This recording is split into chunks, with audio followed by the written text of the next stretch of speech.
up, Airsofters? Welcome to the Not So Roundtables. George and I are here once again answering your guys' questions from previous episodes of NSRT. If you missed episode 156, go back and watch it, because we're on 157 now. Masks off? Sure.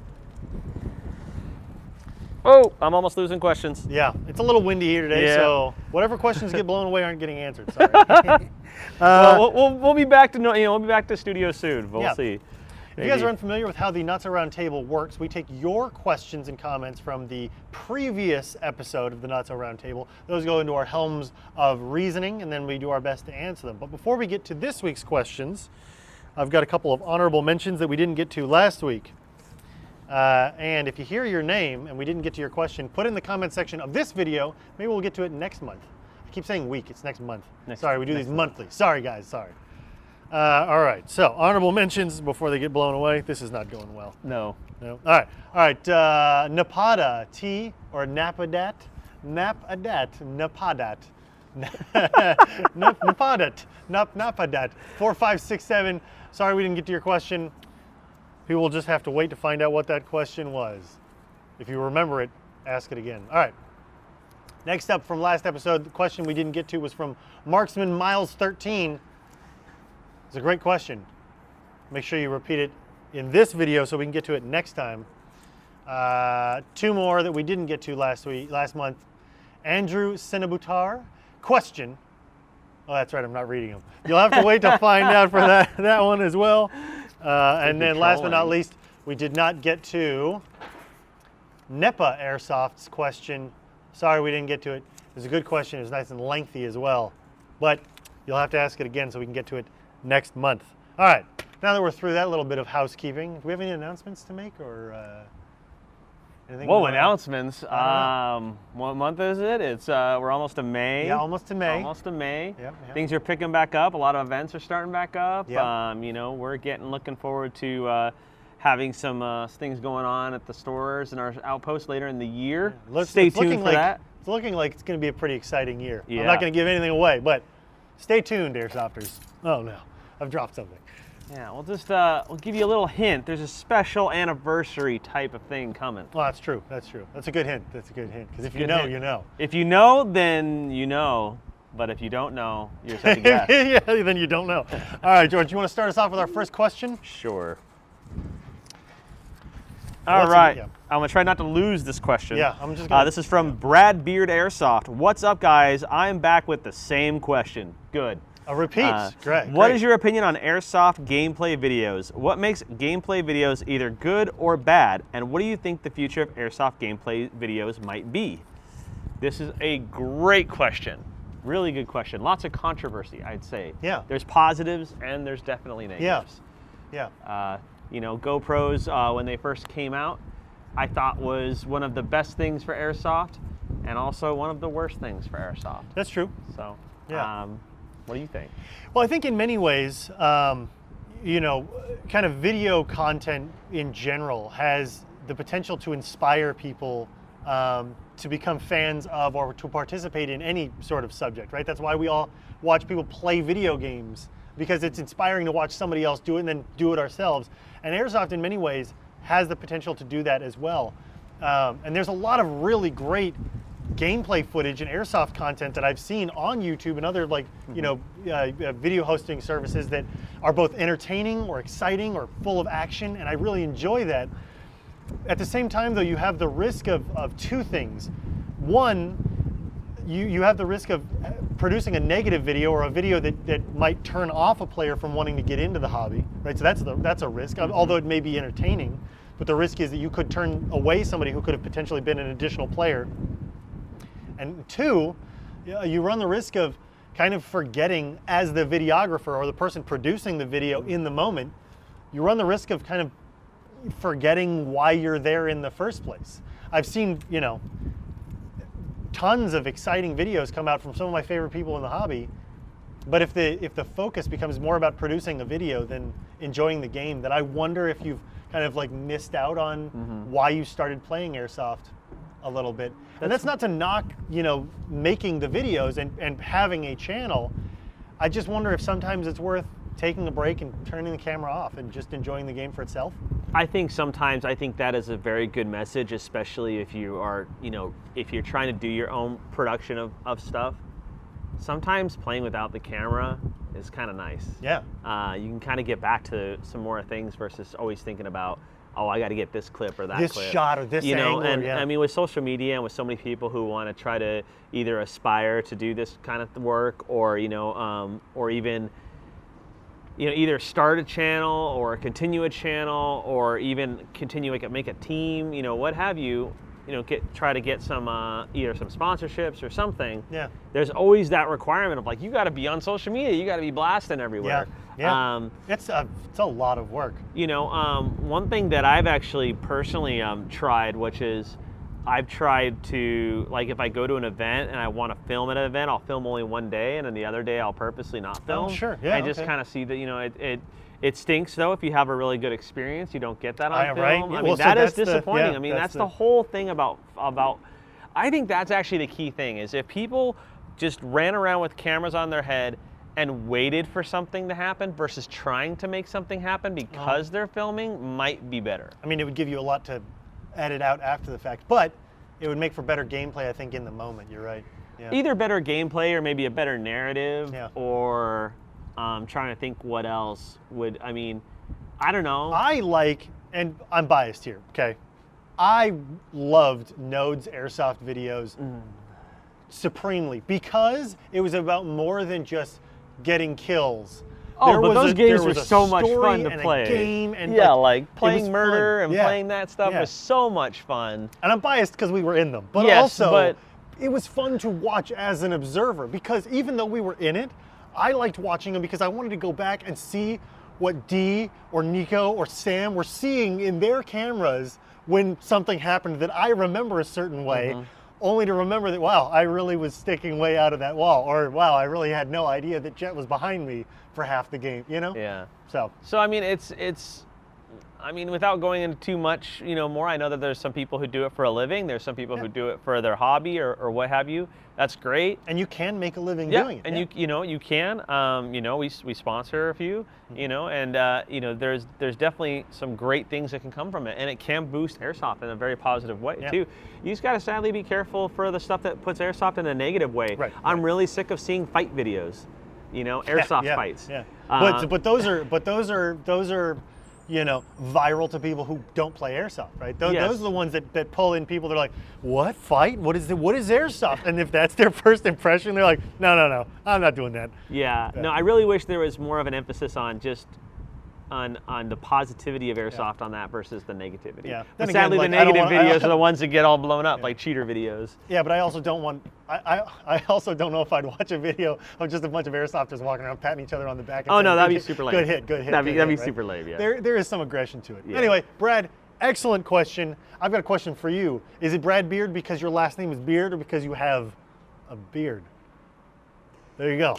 All right. The only Brad I know definitely does not have a beard. I don't know if I know any Brads. Do I know any Brads? I knew a Bradley back in elementary school. It's a short for Brad, or a short for Bradley. Yeah, I've got it. Okay, so we got one from Mr. Fallout 911. Hey, Evike team. That's us. Okay. And Mason, who's behind the camera. He's and waving. Ryan, who's probably editing. And Ryan, who's somewhere. Oh, and Chris. And Chris. All right. And other people. And Tanya. The whole team. Anyway, hey, Evike team, what's your opinion on Juggernaut-based games? And what's the best choice of weapons for use in that set role? I've never played in or been or done any type of Juggernaut games. So I really just don't know if I have a reference. Yeah. Only thing I've seen is like the videos of people doing it. Yeah. And honestly, the videos, like you compare, we were just talking about it, like TTT or Murder, or those kind of things that look way more fun than Juggernaut games. Yeah. Okay, so I've played, I want to say like 2-3 Juggernaut games, and it was back when Tac City was Airsoft Playground in El Monte. And the owner had one of those like high school swim team parka things, and it was like an extra large. I don't know, why he had such a large, but it was this giant jacket that was padded. And so every time he'd run a Juggernaut game, the Juggernaut got to wear this giant padded parka to decrease some of the hits, right? Yeah. And then it was their choice of weapon, usually one with a drum mag. And the fun of it was in that place, because you'd maybe get 30, 40 players on the field at any given time, all of you were just trying to run around and escape a common enemy. So in that way, like I was like, dude, this is kind of fun because there's one invincible guy, you know, running around where everyone's teamed up to like stay away from this person. Much in the way a zombie game, you're trying to outrun the zombies, but there's just one foe as opposed to many. I kind of always felt bad for the dude in the parka because even with that padding, like that's a lot of BB hits, you know, especially because most of us would be like, oh, he's padded, let me aim for his ankles. So he, you know, so that kind of sucks. But yeah, I think Juggernaut games can be fun. I think that it has to be, in order to like, if someone's willing to be the Juggernaut, like that's cool. But I feel like a Juggernaut game has to have a bigger objective than just run away from the dude with unlimited ammo, right? Yeah, maybe like you have to have like targets on him to shoot or something. Yeah, it's got to incorporate some, or like a what's the game, Mario with the balloons? Mario Kart. Thank you. Yeah. I don't play video games. Mario Kart. You know, if you had like balloons running around on top of them and you had to shoot those out before you ran out of, I don't know, something. There's got to be some other game types than just force on force, 1 versus 20. Let's light them up. That I don't know. Yeah, no, I agree. I like I said, I haven't played any, so you're probably the better frame of reference here. Yeah, right. All right. Moving on. This is from Taylor Petty. Taylor, before you ask that question, props to Taylor who asked 6, 7 questions, 8 questions. I mean, it was comment after comment, and Taylor had some like bangers. Like they were good questions, all of them. So Taylor, please keep repeating those questions. I only grabbed, I think, maybe one or two, I think. So we're obviously not going to get to all your questions, but they were excellent questions. Please keep asking them. Hit us with one of my favorites that he asked. This was, do you like medic, flag respawn, walk back a distance to respawn? Like what of those ones do you like in terms of your respawn rules? For respawn games, yeah. Medic is by far, I think, the best to keep players playing. Yeah. You know, a lot of events have incorporated, you know, like either the Milsim West bandages or American Milsim uses the ACE bandages as a medic rule. I think that is a great way to keep players playing. Right. You know, long are the days where you just bleed out after a 5-minute bleed out and walk. John Liu games. Yeah, like walk in Hesperia to this long freaking. Great location, but that sucked. Just sitting there for 10 minutes. That was never really enjoyable. Yeah. Even now, I think with events, like I think the key is to have. I really like the way that some companies do a lot with their mobile regens. Yeah. You know, making them have to be assembled or, you know, stuff like that versus just somebody walking around with a stick. Yeah, yeah. I always prefer, you know, give something for the players to really go, okay, this is different. That's true. Type of thing is what I'm always a fan of. I think it was Oregon Airsoft that had the respawn button for an indoor field. That was super cool. Well, just wow. Yeah, I think. Did I lose one? No, you're good. Okay. I didn't see it blow away. Yeah. Yeah, no, Oregon Airsoft has a really cool system where you press a button and you got to hold it for, and you can control the, so I think for me, it's size dependent for the field, right? If it's an op where you've got a lot of ground to cover, personally, I'd rather get burnt out shooting at people and running around to take objectives than running back and forth between being dead and alive. Yeah. So in those situations, I think medic rules are fantastic.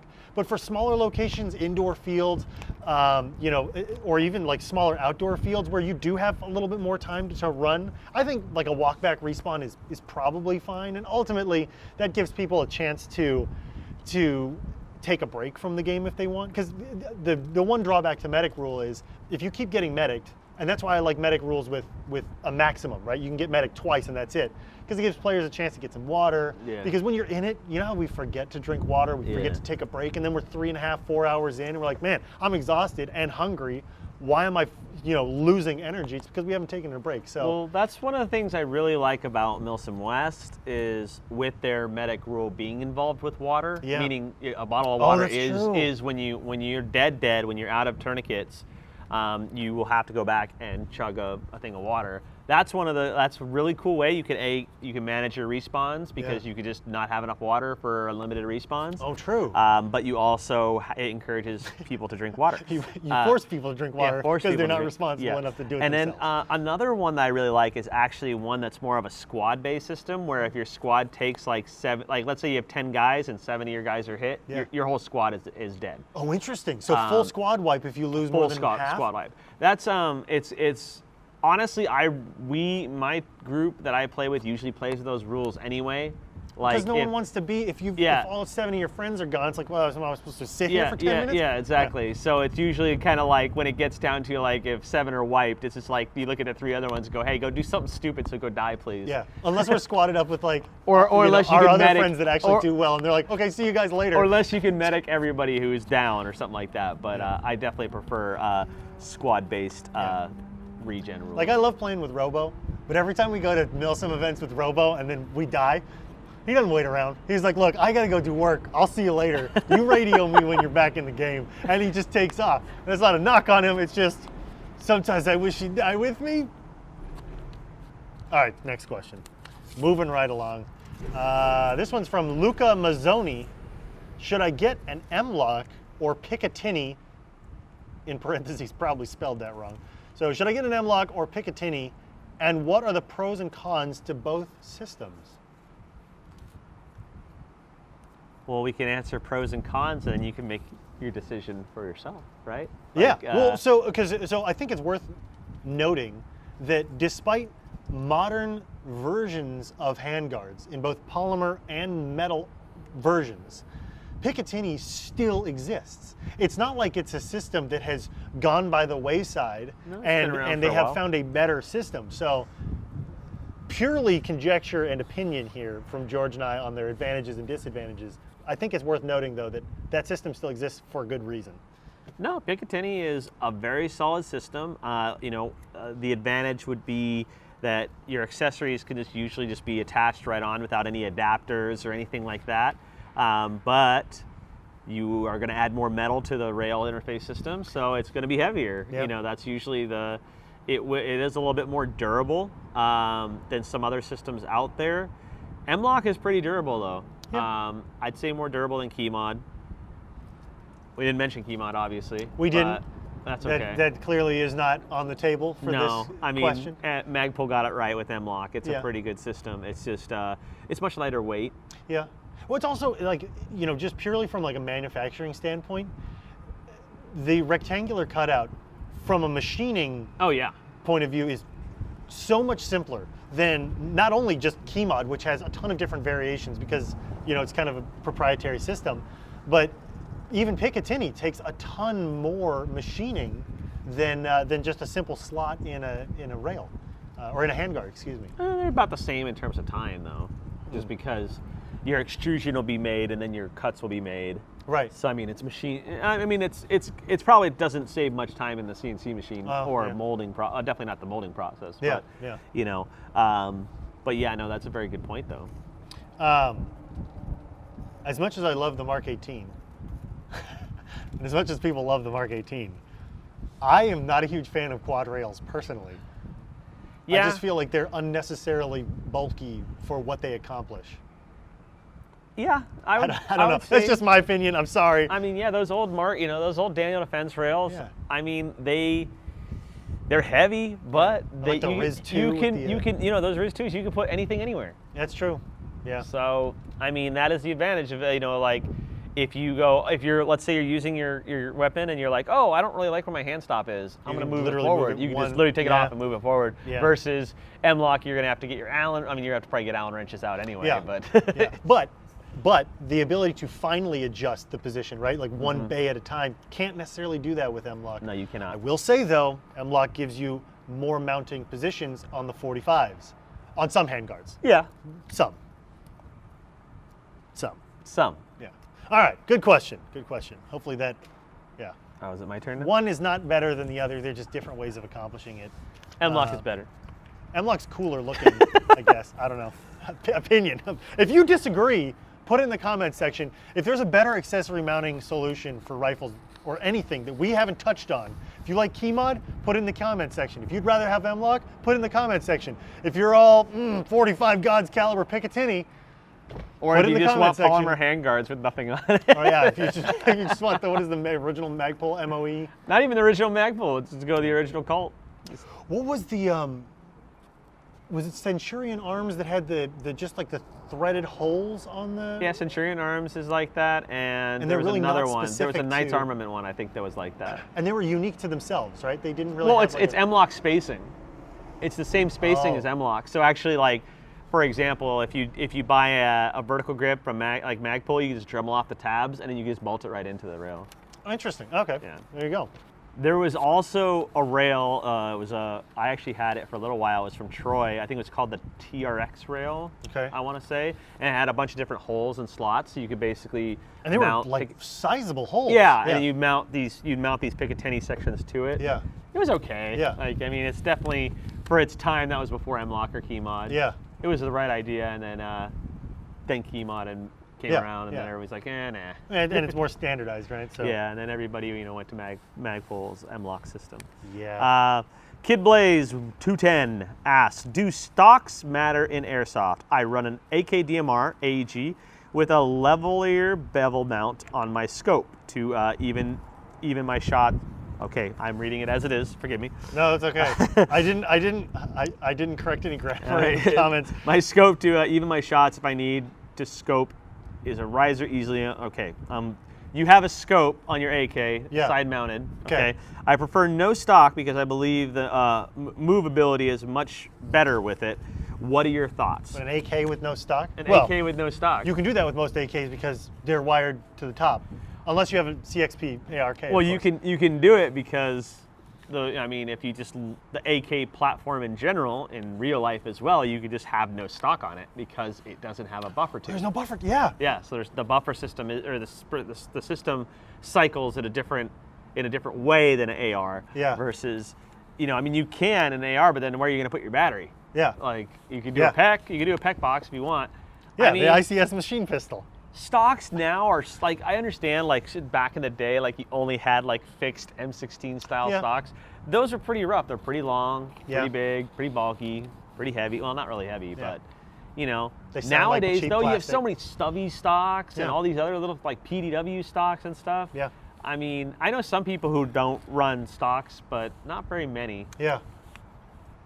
I mean, it can make you faster, maybe. Yeah. Well, so is the question, do we like stocks? What is it? Do you have to run Does stock? stocks matter? Do stocks matter? In airsoft? No, not really, because it's airsoft. I agree, but on a real rifle, stocks matter. Yeah.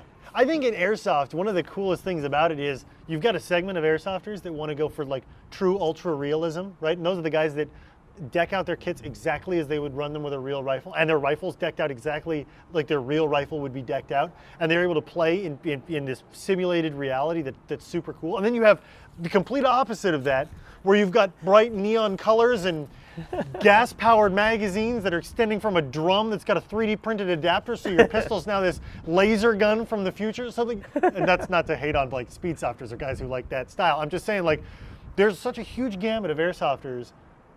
There's no, like, of course, like, stocks matter, stocks don't matter. Nothing really matters. Like, do what you want. Like, if you want to dress like Bobo the Clown and have a... It is a hobby where there's a space for everybody to act their own way. Yeah. And if you, like Chris, want to run around with an FPG, you do that. Hey, that FPG's worth money now. Yeah, that's true. Don't be a hater now. Yeah. If you have one of those, you're sitting on a gold mine. If you have one of those, hit us up. We'll buy it from you. Yeah. Retail. I don't know about that. No, probably not. Well, we just got the RoboCop gun, and I still haven't bought it. What else happened? That's a great question. So if you guys don't have a question and you like to participate in the conversation, what stockless AEGs or airsoft guns have you seen that you thought looked cool and different on the airsoft field? Have you seen somebody run around with a completely modified, weird-looking airsoft gun that you just had to think, what the heck is that? I've never seen one of those before. And if you have, post a comment describing it, and maybe we'll go over some of those in the next episode too. I know it's not a question, but you know. It's a good talking point. Yeah. Or share a photo of it on our Facebook page. Yeah. Or Instagram and tag us. That's a good idea. I don't know. We've got a couple questions left, but we're out of time. So if we didn't get to your question in this episode, please re-ask it in the comments section below, and then you'll get an honorable mention for the people that we didn't get to. I'm sorry, it's too bad, but next month we'll get to you as long as you re-ask the question. As always, make sure you're putting your comments, questions, likes, dislikes, whatever. Just no dislikes. Interact with us. Even, I mean, look. No dislikes. Okay, no dislikes. Fine. No dislikes but allowed. Participate, and that participation tells us that you're watching, that you're enjoying what we're doing here. We love having conversations with you guys, answering your questions, and having a good time hanging out. Real quick before we go, I wanted to give some honorable mentions to the questions we didn't get to in this episode. So, if we didn't get to your question, I'm sorry, ask it again. Caleb Williams, he asked a question about airsoft growing and expanding. If you remember your question, Caleb, put it in the comments section below and we'll get to it next time. Next up, we've got David Ball, who asked a question about shotguns. David, if you've still got that question, I'm sorry we didn't get to it, but ask it in the comments section below and we'll get to that one next month as well. After that, we had a couple more. John Eddington, he asked this twice now and we've missed it twice. I'm sorry, John. He asked about helmets or baseball caps. Maybe we'll get to that one next time. Jed Bedrock, excellent question about Speedsoft and kind of the playing styles of Speedsoft. Sorry we didn't get to that one. Ask it again in the comments section. And there's two more we didn't get to. Sorry guys. Moo Airsoft, excellent question about some chest rig / vest options. So if you didn't get your question answered, please ask that one as well. And finally, for our honorable mentions, Taylor Petty, I did have 2 of your questions in here. You already got one answered. I'm sorry. Throw it into the comments section. Maybe we'll get to it next time. All right, guys, see you later.